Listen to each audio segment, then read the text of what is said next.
जय श्री कृष्णा। आप सभी को अधिक मास की सोमवती अमावस्या की बहुत सारी शुभकामनाएं। आज मैं आपको 3 पनौती अमावस्या व्रत की कथा सुनाने जा रही हूँ। एक गांव में एक बूढ़ी अम्मा रहती थी। अपने बहू बेटे के साथ रहती थी। उसका बेटा परदेश में धन कमाने के लिए गया हुआ था, इसलिए सास और बहू दोनों अकेले ही रहा करती थी और एक दूसरे की देखभाल किया करती थी। बिल्कुल माँ बेटी की तरह वह रहती थी। एक दिन बहू ने खाना नहीं खाया तो सास ने बहू से पूछा कि आज तुमने खाना क्यों नहीं खाया। तब बहू ने कहा, माँ जी आज मेरा 3 पनौती अमावस्या का व्रत है, इसलिए मैंने खाना नहीं खाया। तब सास ने कहा, बहू ये कैसा व्रत होता है और ये व्रत करने से क्या फल मिलता है, मुझे भी बताओ। तब बहू ने कहा, माँ जी मैं 3 पनौती अमावस्या का व्रत करने से बहुत ही पुण्य मिलता है। घर में अन्न धन बना रहता है, सुख शांति रहती है और अटल सुहाग मिलता है। पुत्र की प्राप्ति होती है और इस वर्ष से प्रत्येक वर्ष अलग अलग खाना खाया जाता है। विष्णु भगवान के मंदिर में चढ़ावा चढ़ाया जाता है या फिर ब्राह्मण को दान दिया जाता है। इस व्रत से पहले साल शक्कर घी और चावल से बना खाना खाया जाता है। फिर व्रत पूरा हो जाने पर 1 किलो चावल और 1 कटोरी घी और 1 कटोरी शक्कर दान में किसी ब्राह्मण को दिया जाता है। दूसरे साल जो घी और शक्कर से बना खाना खाया जाता है, जब दूसरे साल का व्रत पूर्ण हो जाता है तो 1.25 किलो जो 1 कटोरी घी तथा 1 कटोरी शक्कर किसी मंदिर में चढ़ाया जाता है या फिर किसी ब्राह्मण को भी दान दे दिया जाता है। तीसरे साल गुड़ तिल और घी से बना व्यंजन खाना चाहिए। जब तीसरे साल का व्रत पूर्ण हो जाए तो आधा किलो तिल गुड़ और 1 कटोरी घी किसी मंदिर में चढ़ावें या फिर किसी ब्राह्मण को दान में देवें। ऐसे ही पनौती अमावस्या का व्रत कहा जाता है। फिर बहू ने कहा, इस व्रत का अगर संकल्प लेते हैं तो इसे पूरा करना जरूरी होता है। अगर पूरा नहीं करते हैं तो सास बहू में झगड़ा और घर में अशांति छाई रहती है। तब सास ने बहू से कहा, बेटी मेरी तो उम्र हो गई लेकिन तुम ये व्रत करो। तब बहू ये व्रत आरंभ कर देती है। लेकिन एक दिन बहू ने किसी के कहने पर गेहूं से बनी रोटी खा ली।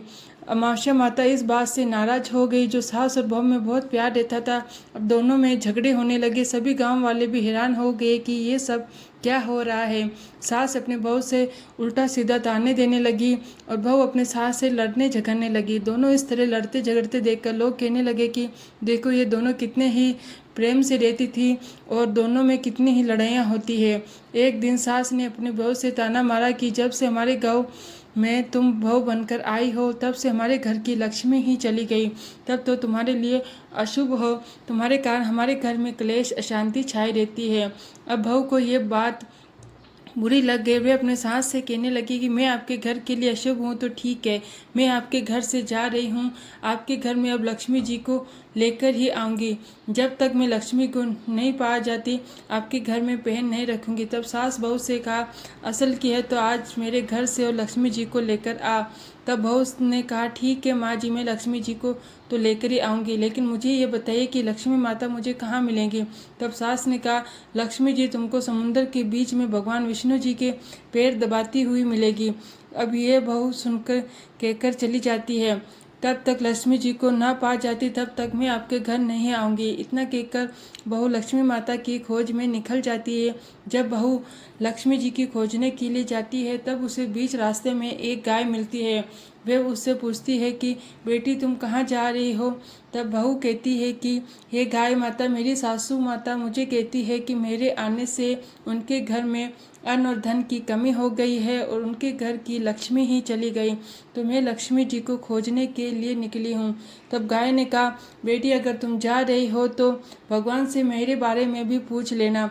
तब बहू कहती है, ठीक है गौ माता, बताओ मैं आपके बारे में क्या पूछूं। तब गाय माता कहती है, मेरा जब भी बछड़ा होता है वे मर जाता है, जिंदा नहीं रहता, तो भगवान से पूछ लेना कि मेरे साथ ऐसा क्यों होता है।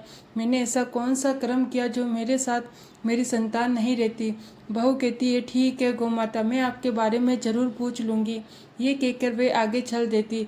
आगे चलते चलते बहू को एक घोड़ी मिलती है जिसके गले में घंटी बंधी होती है। घोड़ी ने कहा, बेटी तुम कहाँ जा रही हो। तब बहू घोड़ी से कहती है कि मेरी सास मुझे अशुभ कहती है और मेरे आने से उनके घर की लक्ष्मी ही चली गई, इसलिए मैं लक्ष्मी माता को खोजने के लिए निकली हूँ।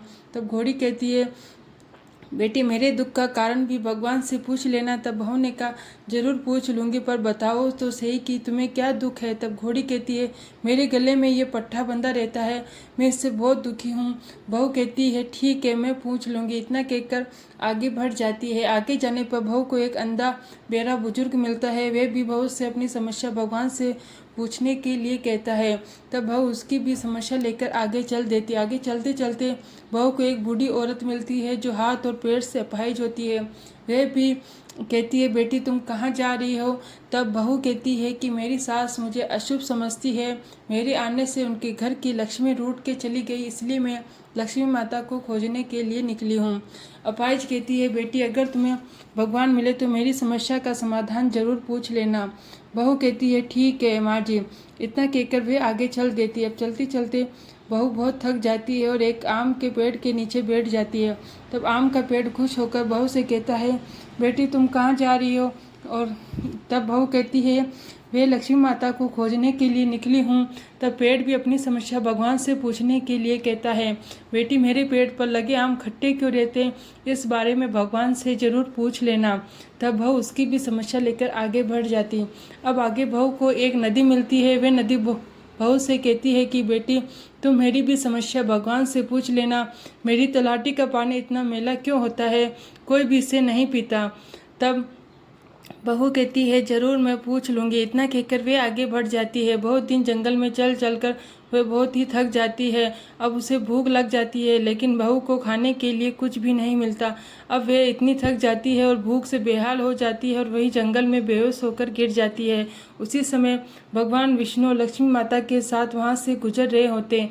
तब माता लक्ष्मी विष्णु भगवान से कहती है नाथ ये आपके परम भक्त है, आप इसके दुखों का निवारण कीजिए। तब भगवान विष्णु कहते हैं इस संसार में बहुत जीव दुखी हैं, सभी को अपने कर्मों का फल भोगना पड़ता है। वे किस कर्म का फल भोग रहे हैं, किस किस के दुख का निवारण करूं।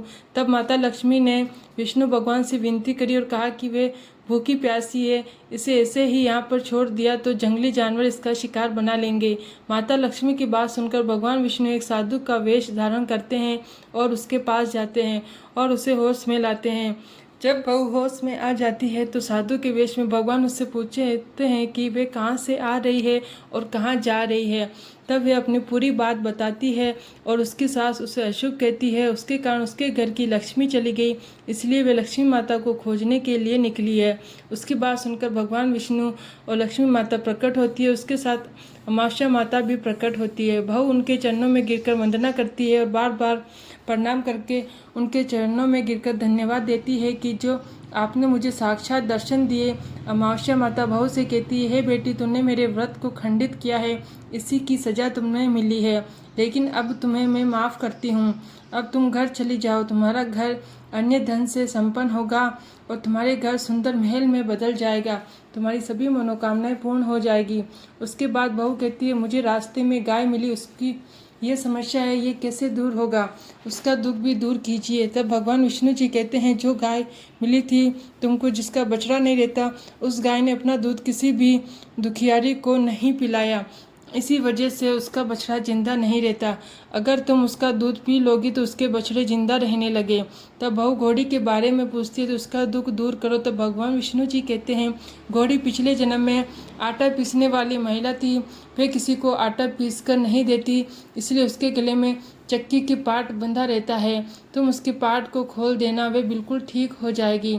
तब बहू बुजुर्ग के बारे में भगवान से पूछती है तो भगवान कहते हैं वे बुजुर्ग कभी भी भगवान के मंदिर में नहीं गया, ना ही कभी उसने भगवान के भजन सुने, तुम उसको मंदिर ले जाना और भगवान का दर्शन करवा देना तो वे ठीक हो जाएगा।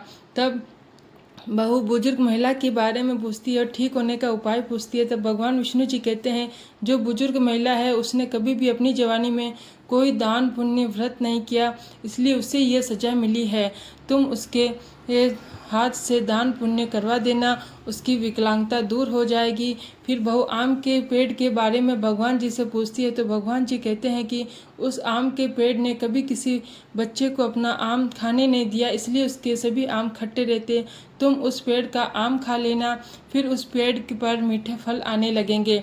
फिर बहू नदी के पानी के बारे में भगवान से पूछती है तो भगवान जी कहते हैं कि जो नदी है और तलाटी है नदी की, वे पिछले जन्म में देवरानी और जेठानी थी वे आपस में लड़ती झगड़ती रहती थी, इसलिए उसका पानी मैला रहता। तुम उसका पानी पी लेना तो उसका पानी शुद्ध हो जाएगा। बहू ने भगवान विष्णु, माता लक्ष्मी माता और अमावस्या माता को प्रणाम किया और वहीं तीनों जन अंतर्ध्यान हो गए। बहू अपने घर की तरफ चल पड़ी। रास्ते में जो मिलता उन्हें सभी उपाय बताती गई। सभी उससे आशीर्वाद देते हैं और घर जाते ही उसका घर एक सुंदर महल में बदल जाता है। तब घर में अन्न धन का भंडार भरा हुआ होता है। अब बहू सास से कहती है कि सासू माँ, आपने सच ही कहा था, मैं आपके लिए अशुभ हूँ। मेरे जाने के बाद ही आपके घर लक्ष्मी माता आई है। अब आप यहाँ पर आराम से रहो और मेरे मरने के लिए जा रही हूँ। तब सास कहती है, नहीं बेटी, ये सब तो तुम्हारी 3 पनौती अमावस्या के व्रत का फल है जो हमें मिला। तुम यहीं पर रहोगी, कहीं नहीं जाओगी। तुम तो मेरे घर की गृह लक्ष्मी हो, तुम्हारे कारण ही तो ये सब वैभव हमें मिला। अब सास बहू दोनों मिलकर खुशी से रहने लगती है। बहू अपनी गलती के लिए अपनी सास से क्षमा मांगती है कि ये सब अमावस्या माता की नाराज होने के कारण हो रहा था। सास भी बहू की बातों को समझती है और एक दूसरे को माफ़ करके खुशी खुशी से रहने लगती है। अब उनका बेटा भी परदेश से लौट आया और घर में ये सब वैभव देखकर उसे अपनी आंखों पर विश्वास नहीं हो रहा था, क्योंकि वे तो इसी दरिद्रता को दूर करने के लिए परदेश में पड़ा हुआ था कि वहाँ पर रहेगा तो कुछ कमाई कर लेगा। उसकी माँ उसको सारी बातें बताती कि कैसे 3 पनौती अमावस्या का व्रत करके तेरी पत्नी ये सब कुछ वैभव प्राप्त किया है। ये सब व्रत के प्रभाव से संभव हुआ है। इसकी वजह से लक्ष्मी माता की कृपा हमारे ऊपर हुई है। 3 पनौती व्रत करने से सारे दुख दूर हो जाते हैं। इस तरह वे लोग खुशी खुशी से रहने लगते हैं।